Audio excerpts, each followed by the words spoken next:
غزوہ حنین میں خاص طور سے جب تھوڑی سی شکست ہوئی تو آپ گھوڑے کے اوپر بیٹھے ہیں اور ایک عربی کا جملہ پڑھ رہے ہیں انا نبی اللہ کا انا عبد المطلب کہ میں جھوٹا نبی نہیں ہوں، میں عبد المطلب کا بیٹا ہوں۔ تو مسلمانوں بزدلی اسلام میں نہیں ہے، مایوسی نہیں ہے، کم ہمتی نہیں ہے۔ اب حضرت حمزہ، حضرت علی اور بڑے بڑے ان صحابہ حضرت عمر رضی اللہ تعالیٰ عنہ کی نشانیاں ہیں، لیکن اس کا مطلب یہ نہیں کہ آپ کسی پر ظلم کریں، کسی کو ڈرائیں، کسی کو دھمکائیں، نہیں۔ آپ کو بہت آجاری ان کی ساری سے رہنا ہے، وہ پیار اور محبت سے رہنا ہے، اور کسی سے ڈرنے کی ضرورت نہیں۔ کیوں کہ ہمارا ایمان ہے کہ نہ شیر کسی کو کھا سکتا، نہ بھیڑیا کھا سکتا، نہ سانپ بچھو کوئی درند چرند پرند کوئی نقصان نہیں پہنچا سکتا جب تک کہ اللہ نہ چاہے۔ یہی تو ایمان ہے نا۔ اس لیے اب کر رہا ہوں، بالکل بھی کم ہمت ہونے کی ضرورت نہیں۔ عراق چلا جائے، صدام مر جائے، لیبیا چلا جائے، قذافی مر جائے، یا اور دنیا کے ملک چلے جائیں، بستیاں اجڑ جائیں، چلی جائیں، ہمارے ایمان پر ذرے برابر فرق نہیں پڑے گا، یہ انشاءاللہ نہیں پڑے گا۔ انشاءاللہ ہماری صفوں میں علماء متبحرین کی لمبی صفیں موجود ہیں جو ہمیں صبر، تحمل، برداشت سکھا رہے ہیں۔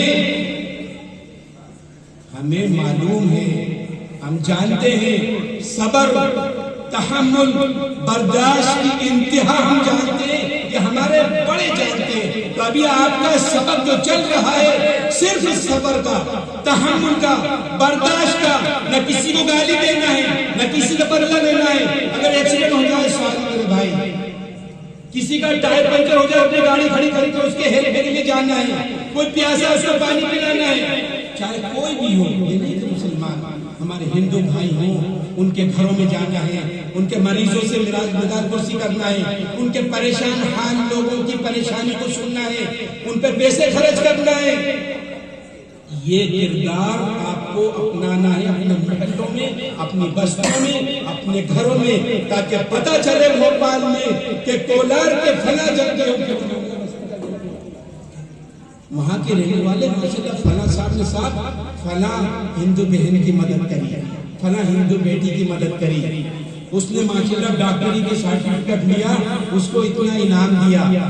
میرے دوستوں بزرگوں، میں اس لیے اب کر رہا ہوں کہ ہم نے اپنے کردار کو اپنے گھر میں ہی بیان کیا ہے۔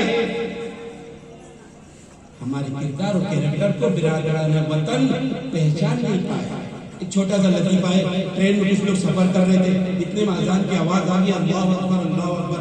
تو ایک برادران وطن میں سے بھائی تھے، وہ کہنے لگے کہ یہ ابھی تک اکبر بادشاہ کا نام ہی بھولے، اکبر بادشاہ کا نام کیوں لے رہے ہیں؟ اللہ اکبر اللہ اکبر پہ کہنے لگے اکبر بادشاہ کا نام کیوں لے رہے ہیں؟ تو مسلمان کو نہ سلام کا مطلب معلوم، نہ اذان کا مطلب نہ معلوم نہیں، اور حضور صلی اللہ علیہ وسلم کی سیرت کے بارے میں کچھ پتہ نہیں ہے۔ نوجوانوں، موبائل کو کم استعمال کرو، اللہ اس کے رسول سے پیار کرو، اور دیکھو کسی کی بیٹی کے اوپر غلط نظر مت ڈالو۔ حضور پاک صلی اللہ علیہ وسلم کی سیرت کا ایک واقعہ، حاتم طائی مشہور بڑے سخی تھے، ان کی بیٹی جب آئی مال غنیمت میں، آپ علیہ السلام کے پاس میں آئی، بتایا گیا کہ فلاں کی بیٹی ہے، آپ نے ان کو کپڑے دیے، اور وہ جب ماشاءاللہ ایمان کے حلقے میں آ گئی، انہوں نے کہا میں اکیلی جاؤں گی تو کیا کہیں گے، یہ میرے ساتھی، آپ نے سب کو آزاد کر دیا میرے دوست بزرگوں، اور سفر خرچ بھی دیا۔ ایک بیٹی کے ساتھ میں، میرے گھر کی بیٹی ہو، آمنہ ہو، فاطمہ ہو، زلیخا ہو، جو بھی ہو، اور میرے پڑوس میں میرے برادران وطن ہندو بھائی کی بیٹیاں، ان کو بھی اپنی بیٹیوں کا درجہ دینا ہے۔ نوجوانوں، غلط راستے پہ جانے کی ضرورت نہیں ہے، نہ کوئی آپ کا حاکم دشمن ہے، نہ کوئی بھی دشمن نہیں، صرف آپ کو تجدید کرنا ہے، جس طرح اپنے باغ میں مالی کاٹ چڑھا کرتا ہے نا، ایسے۔ تو ارادہ کریے انشاءاللہ حضور پاک علیہ السلام کے کردار و کریکٹر کو اپنائیں گے، تو کل سے ہی گھر میں قرآن شریف پڑھیں گے۔ بس ایک حدیث سنا دیتا ہوں، بعد میں ختم کرتا ہوں۔ کیوں پڑھیں گے؟ آپ کی ضرورت پوری ہوگی اس لیے۔ من قرأ سورہ یاسین فی سبیل النہار غزیت حوائج، کہ جس نے دن کے شروع حصے میں سورہ یاسین پڑھ لی اس کی تمام ضروریات پوری کر دی گئی۔ جب آپ یاسین شریف پڑھ کر اپنے آفس میں، اپنے دفتر میں، اپنی مزدوری، اپنی نوکری کے لیے جائیں گے تو کامیابی، کامرانی آپ کے آگے آگے چلے گی۔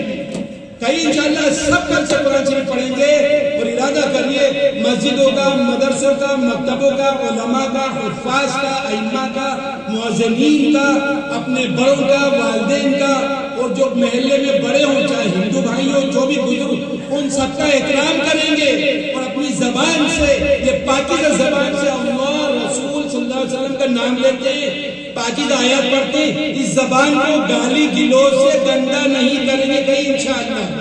اللہ ہم سب کو عمل کرنے کی توفیق عطا فرمائے۔ ایک لطیفہ سنا دیتا ہوں، بات کو ختم کر دیتا ہوں۔ میرے جیسے کسی مولوی صاحب نے تقریر کری کسی گاؤں میں جا کے نماز کے بارے میں، ایک دیہاتی آدمی تھا، اس کے سمجھ میں آ گئی کہ کل سے نماز پڑھوں گا۔ مولوی صاحب کو گھر لے کر گیا، حضرت مجھے نماز پڑھانا سکھا دیجیے۔ گھر سیدھا زمانہ تھا جیسے گھروں کو لیپتے تھے پہلے، اب تو پینٹ وغیرہ آ گیا، پہلے لیپتے تھے گوبر اور یہ بھوسا وغیرہ ملا۔ شوہر نے کہا بیوی سے کہ تم جگہ پاک کر دو اور مجھے مولوی صاحب نماز سکھائیں گے، نماز پڑھیں گے، ہم لوگ نماز پڑھنا شروع کروں گا۔ اس نے بیچارے نے ایک کمرہ لیپ دیا۔